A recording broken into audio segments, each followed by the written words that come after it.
Today's topic is GTS.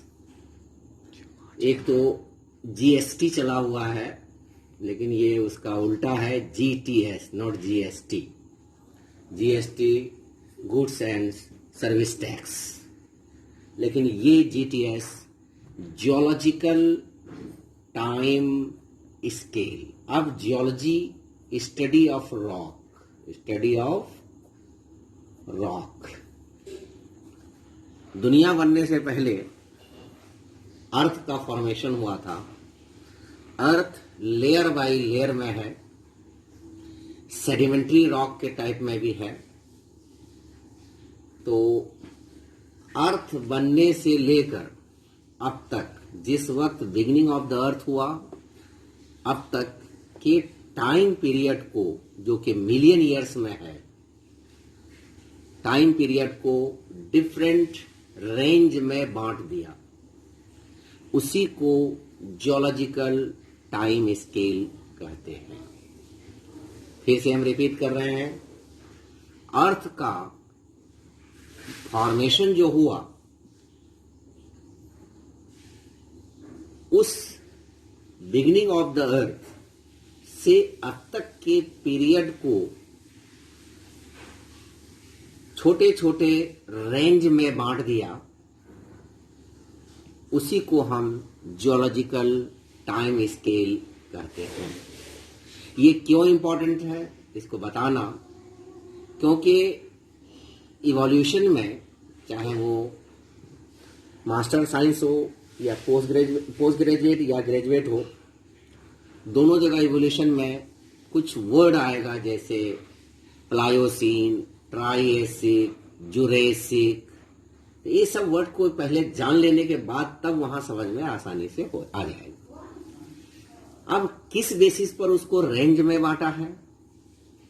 उसका basis है कि time of the earth with development of organism, whether the organism is plant or the organism is animal. Time of earth with development of plant with development of organism. इस basis पर उसको range में बांटा है. A system of chronological dating that relates geological strata to time. Strata means layer. जो geological means earth के strata को, अर्थ के डेवलपमेंट के जो टाइम लगा, उसके साथ एक सिस्टमेटिक, एक क्रोनोलॉजिकल, एक असेंडिंग ऑर्डर में सजाने का नाम जियोलॉजिकल टाइम स्केल है. First it was developed by Arthur Holmes, HOLMES, Arthur Holmes in 1930. GTS is a record, geological time scale, of Earth's history based on the organism that lived at different times. ये GTS क्या है? जैसा कि मैंने अभी बताया कि उसको बांट दिया एक रेंज में. तो किस पीरियड में कौन सा ऑर्गेनिज्म प्रीडोमिनेंट था, ज्यादा पाया जाता था, जो उसी का नाम एक रिकॉर्ड है, अर्थ की हिस्ट्री का एक रिकॉर्ड है. कौन? GTS. जैसा कि साइंटिस्ट ने बताया है कि age of earth is 4.5 million years ago. तो MYA means million years ago. अभी इस पूरे पीरियड को according to development of rocks बांटा गया है. तो जीटीएस को 5 एरा में बांटा, फिर एरा को पीरियड में बांटा, फिर पीरियड को इपॉक में बांटा. और एरा से पहले एक होता है डिवीजन, इससे पहले एक होता है डिवीजन. तो जिस तरह से कंट्री हुआ, स्टेट हुआ, डिस्ट्रिक्ट हुआ, सब डिवीजन हुआ, ब्लॉक हुआ, विलेज हुआ, और पंचायत हुआ, विलेज हुआ, मोहल्ला हुआ, घर हुआ, फैमिली. तो उसी तरह से इस जियोलॉजिकल टाइम स्केल को 5 एरा में बांटा, फिर हर एरा को डिवीजन में बांटा, फिर हर डिवीजन को पीरियड में बांटा, फिर पीरियड को इपॉक में बांटा। तो ये EDPE, era, division, period, epoch. तो सबसे लास्ट, ये भी एक कॉम्पिटिटिव एग्जाम में अरेंज में पूछ सकता है कि which one is the ancient one and which one is the smaller one, which one is the larger one, which one is the ancient one, इस तरह से पूछा जा सकता है। तो एराज ऑफ जीटीएस, आर्कियोजोइक और अजोइक एरा, उस एरा को कहते हैं जहां पर लाइफ नहीं था, बाकी चीजें थी लेकिन लाइफ नहीं था, विदाउट लाइफ, और यूनिसेलुलर अलगी। उसके बाद जो next era mean from beginning to, जैसे जब अर्थ बना उससे अभी की तरफ हम मूव करेंगे हमेशा, ये बात याद रहे कि जब अर्थ बना वहां से प्रेजेंट यानी मॉडर्न एज की तरफ हम मूव करेंगे, ये नहीं कि अभी से उधर की तरफ जाएंगे, इट इज रॉन्ग। उसके बाद आर्कियोजोइक एरा के बाद हो गया प्रोटेरोजोइक एरा। इस प्रोटेरोजोइक एरा में अलगी होगा, बैक्टीरिया डेवलप करेगा और मल्टी सेलुलर इन्वर्टिब्रेट डेवलप करेगा, मैरीन इन्वर्टिब्रेट डेवलप करेगा, मैरीन इन्वर्टिब्रेट। बहुत इंपॉर्टेंट बातें हैं, यही सब क्वेश्चन पूछा जाता है। प्रोटेरोजोइक एरा में ये सब प्रीडोमिनेंट था, अलगी, बैक्टीरिया और मल्टी सेलुलर मैरीन इन्वर्टिब्रेट। उसके बाद नेक्स्ट आता है Palaeozoic, age of ancient life, age of ancient life. अब इस पैलियोजोइक को फिर 3 मेजर डिवीजन में बांटा गया, early Palaeozoic, middle Palaeozoic and late Palaeozoic, EP, MP, LP, early Palaeozoic, middle Palaeozoic, late Palaeozoic. उसके बाद नेक्स्ट है मेसोजोइक, जिसको हम एज ऑफ रिप्टाइल्स कहते हैं। यहाँ पर रिप्टाइल्स की बहुत ज़्यादा मतलब प्रीडोमिनेंसी थी, और इसमें इसको भी फिर 2 डिवीजन में बांटा गया, early Mesozoic, late Mesozoic. This is not so bilious. जैसे मान लिया कि मेसोजोइक और सेनोजोइक के बीच में 100 साल है, तो पहला 30 साल या 40 साल अर्ली हो गया, या 60 साल तक अर्ली हो गया, या 50 साल तक अर्ली हो गया, नेक्स्ट 50 साल जो है वो लेट हो गया। यानी जैसे ही सिनोजोइक के करीब आएगा वो लेट कहलाएगा, इसमें कोई बड़ी बात नहीं है। And the next one is the last one, that is modern one, that is Cenozoic, age of mammals. इसको फिर 2 मेजर डिवीजन में बांटा गया, टर्शियरी एंड क्वार्टरनरी। तो इसको हम शॉर्ट में क्वार्टर से याद कर सकते हैं, लेकिन क्वार्टर पहले आता है ये बाद में। Quarter is the रेसेंट one, tertiary is the older one. यही चीज याद रखना है इस जियोलॉजिकल टाइम स्केल में। Tertiary is the older one and quaternary is the रेसेंट one among these two, between these two.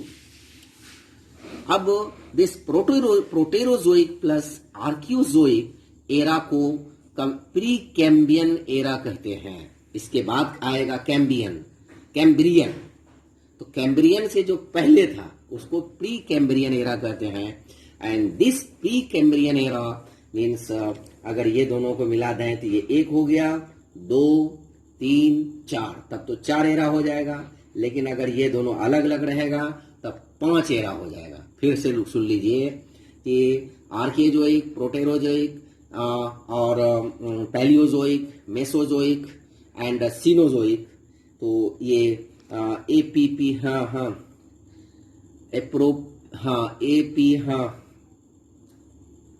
के करेंगे आर्कियोजोइक, APPMC, तो ये इस डायरेक्शन में जाएगा, Archaeozoic, Proterozoic, Palaeozoic, Mesozoic and Cenozoic. तो इसका आप कोई फुल फॉर्म बना सकते हैं, APP म्युनिसिपल कमिश्नर, इस तरह से कुछ बना सकते हैं, आसानी से याद रहेगा। और एक वर्ड से बनाने में ज़्यादा आसानी है। तो मेसोजोइक को फिर अर्ली और लेट, फिर इसको बांटा गया है एज ऑफ मैमल्स में। तो ये दोनों को मिला करके हम प्री कैम्ब्रियन कहते हैं। अगर ये दोनों को मिला देंगे देन 4 एरा, अगर नहीं मिलाएंगे तब 5 एरा। तो इस प्री कैम्ब्रियन एरा में या ये दोनों में टोटल 88% टाइम स्केल होता है। यानी अगर टाइम स्केल का पीरियड 10 दिन है तो उसका 88% सिर्फ इसी दोनों में होगा। और इसी पीरियड में ओरिजिन ऑफ अर्थ हुआ था। इसी पीरियड में फर्स्ट यूनिसेल्ड ऑर्गेनिज्म बना था, यानी लाइफ बिगिन हुआ था। और उसके बाद फिर first multi cellular organism develop हुआ था। तो जैसा कि हम देख रहे हैं एजोइक और प्रोटेरोजोइक में कोई पीरियड नहीं है, कोई डिवीजन नहीं है। पैलियोजोइक एरा, इसको 3 डिवीजन में बांटा गया है, अर्ली पैलियोजोइक, मिडिल और लेट, इसलिए इसमें कोई जरूरी नहीं है।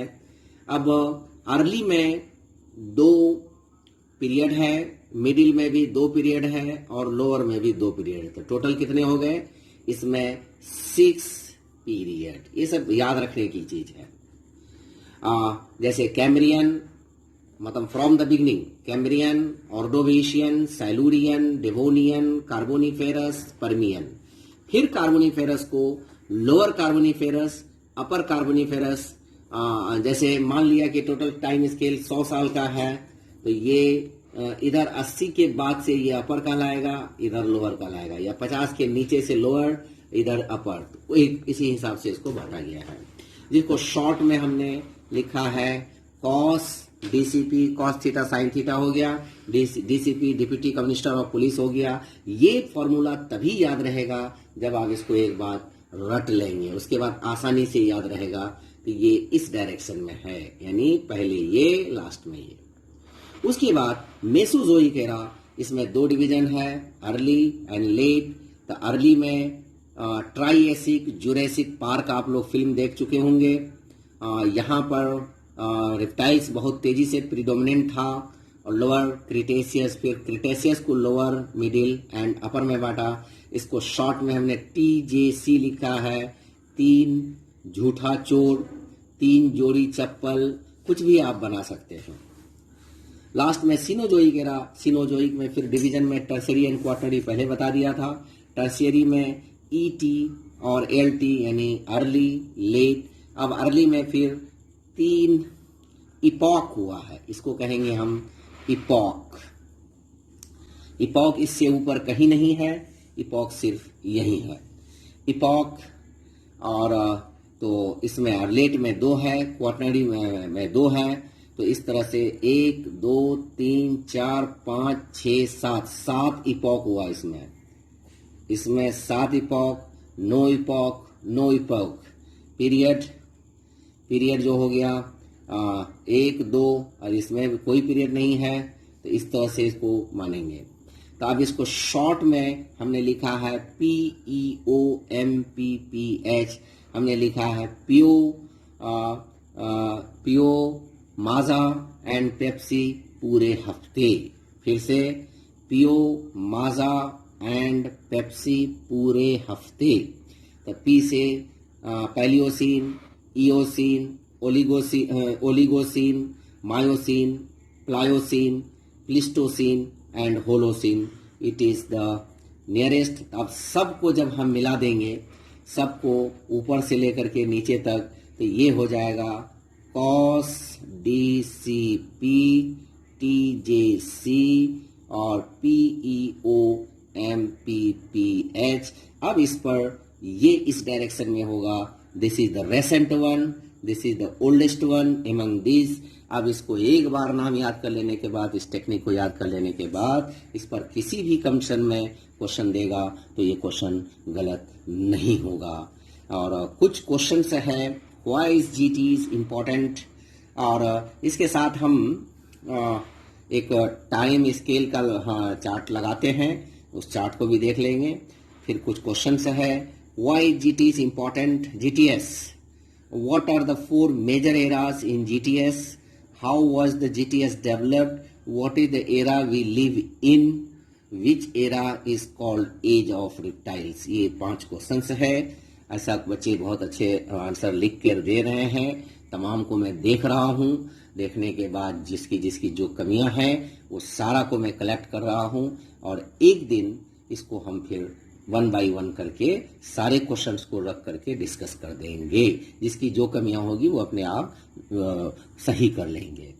ऐसा अगर अच्छा लगे तो लाइक करें, सब्सक्राइब करें, शेयर करें। Thank you.